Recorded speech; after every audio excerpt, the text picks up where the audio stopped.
What's up, everybody? I'm George Mossey. I'm here with my co-host Heather C. So last night, 90 Day Fiance before the 90 days, season 5, we're all the way on episode 13. I don't need to say anyone was absent from the episode last night because they weren't, because we already know Caleb and Alina weren't there. So we already know. So let's just jump in. There's a lot to talk about. It was trending last night, over 20,000 tweets about the show from all of you all over the world. It was crazy. So let's start off with this Ella and Johnny situation. So after 3 weeks, they weren't on the show. They're back on the show, and Ella calls him to see if he's going to go to Dubai.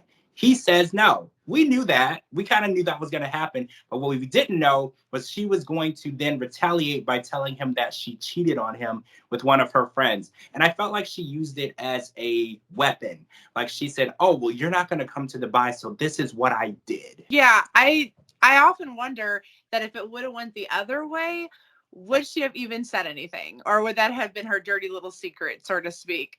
I feel bad for him because I truly wholeheartedly believe he wants to be there with her. And I don't fault him for wanting to follow their COVID protocols because I know they're a lot more strict than we were here in America, obviously. So I don't know. I kind of want him to go his separate way because I feel like he shouldn't get treated that way. But I guess we'll have to see as the season keeps rolling along.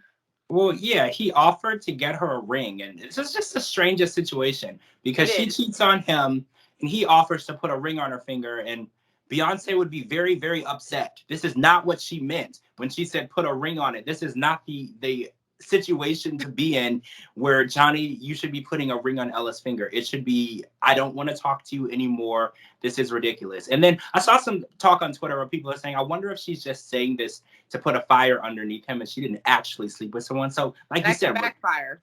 Right. But we're going to have to just watch and see where it goes. I want to know what's going on, and I want to know the truth. So let's talk about Gino and Jasmine. So another situation has happened. This time, Jasmine gets another message, this time from a fake account, not specifically from Gino's ex, but we are assuming that it's from Gino's ex, and it's saying that these pictures that were sent to her will be leaked everywhere, meaning that Jasmine's life could be altered forever because once they hit the internet, they're there forever. She has a degree to be a teacher. And, you know, being a teacher, it's very questionable. It's a very gray area when things like this happen, whether or not you can keep your job. So I think the lack of compassion and sympathy from Gino is kind of what really sent her over the top because Gino is just like, oh, get a different job.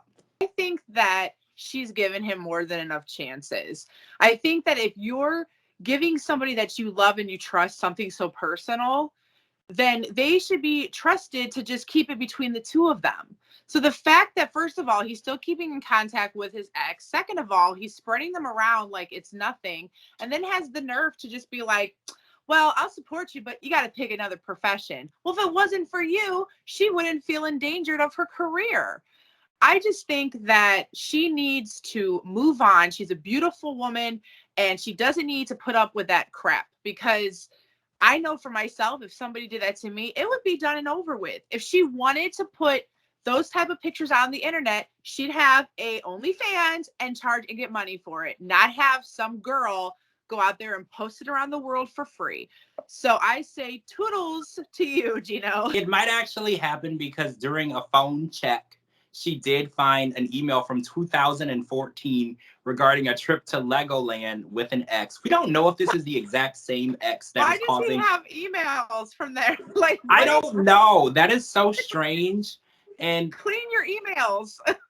it sent her over the top because he didn't tell her that he had taken an ex to Legoland. I kind of feel like if you go to Disney, you also went to Legoland if you have kids. So it might have been a given, but not to Jasmine. So as you said, this might be the end. She just feels like it's one lie after another lie. It is.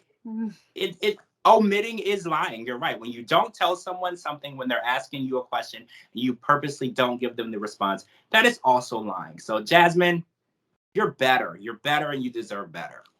So let's talk about Memphis and Hamza. So Memphis meets with Hamza's mom. And you know that this translation meeting was a long time coming. Hamza's mom has had a lot to say about Memphis, and she's never been able to say it to her due to the language barrier. We know right from the beginning she had a huge issue with the fact that she's been divorced and she has more than one baby's father and she's had failed relationships, which in America, all of those things are normal. But in their culture, you know, that's not something that you want your child to get involved with. So she finally got to talk to her with a translator and tell her how she felt.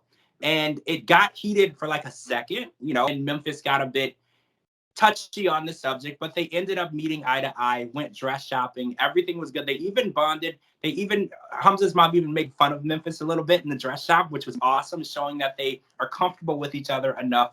You know, you can only poke fun with your friends. So I see that that's great and happening, but the prenup is something that she thinks is going to end that. And then later on, we find out the prenup cannot be filed because there is not enough time. She didn't plan for it. So what do you think? What do you think is going to happen? Should she just marry him and forget about the prenup and do a post-nuptial? What do you think?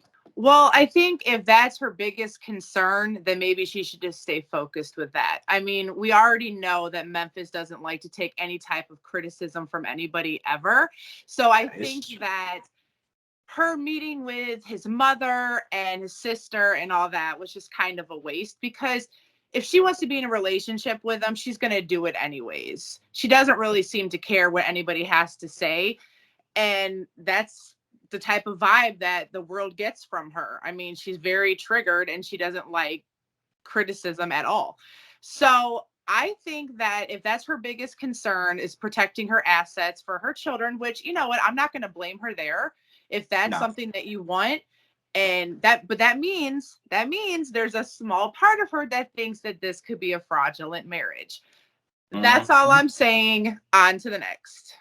Absolutely. And we have to remember, when you bring someone over here on a spousal visa, there's a document that you sign, which can be from anywhere from 10 years to a lifetime, that you are guaranteeing to support that person. So I don't really know how much the prenup is going to really protect her, because if she still has to support him, even if the marriage fails, it doesn't really matter if there is a prenup. I guess it protects her home, maybe to keep the home for the kids, but her income is still going to be going to Hamza. But that's only if it doesn't work out. And it seems like you said, she's fixated on it not working out. And if you really do feel that way, it's probably not going to work. Don't get married.